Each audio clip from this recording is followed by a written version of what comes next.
For what it does cover, homeowners insurance might just be the best value of any product out on the market today. However, there are a few things on a homeowners insurance policy that are not covered. By the end of this video, you will have a better understanding of the 9 most common uncovered items on a New York State homeowners insurance policy. Number 1, flood or surface water. So that means any water that enters into the house due to some kind of elevated groundwater outside or a bona fide flood. Any of that water that comes into the house after accumulating outside would not be covered on a homeowner's insurance policy. Number 2, water seepage. That means any water that intrudes through the basement's foundation, so call it through any cracks in the walls of the concrete or any areas around the basement windows, any water coming in that way through the ground, so water seepage in this case, also would not be covered on a New York State homeowners insurance policy.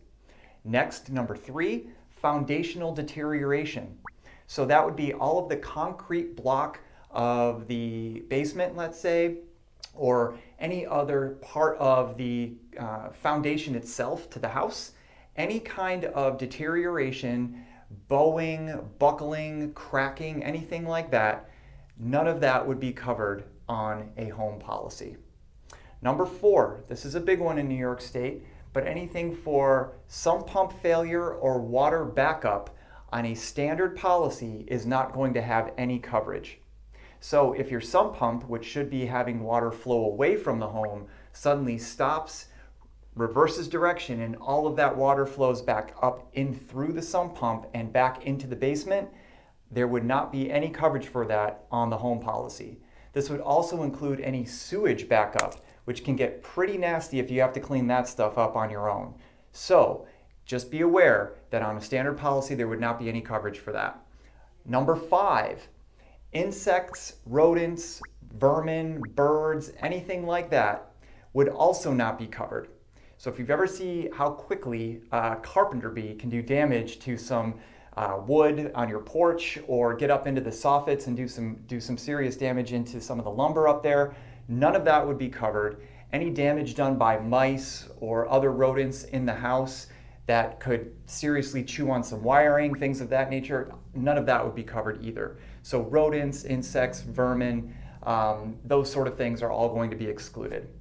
All right, home businesses are another one here that we need to discuss. Home businesses are excluded on a homeowner's insurance policy. So if you have a business at home, let's say you're a mechanic and you decide that you're going to start working on cars outside or within your own house, so like within the garage, and a fire breaks out after you were working on one of these vehicles, burns the entire house down to the ground. Because the fire was started based on something that you were doing as a business, the entire loss could be excluded. So not just the customer's vehicle that you were working on, but the entire complete loss that you suffered as a result of the house burning to the ground or any other sort of damage resulting from a home business, automatically excluded. Next on the list is power failure.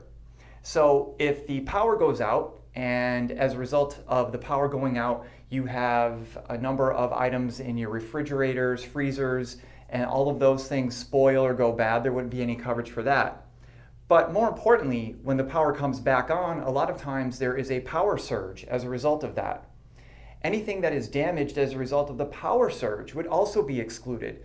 So think of things that are plugged in that maybe aren't on a surge protector or not at least on a very good surge protector. That would be your smart TV, perhaps a nice computer like an iMac, or your smartphone if it was plugged into the charger. Any one of those things could get significantly damaged due to a power surge. That's also excluded. Next up would be number 8, that's motor vehicles.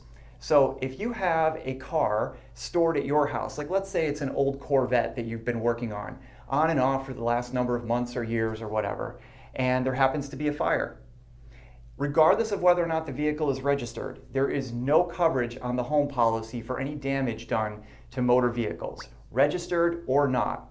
So if it isn't registered, you want to make sure that you at least have a auto policy on it that covers it for comprehensive losses. All right, number 9 is a big one, and that is earthquake or any sort of ground movement. So we're in upstate New York. We don't have a lot of earthquakes here. However, it doesn't have to be an earthquake for it to be ground movement. And since ground movement is technically the excluded item on the policy, then that can mean any kind of shifting of the ground beneath the surface of the property. So any level of shifting that creates damage to something else above the ground would not be covered on the home policy.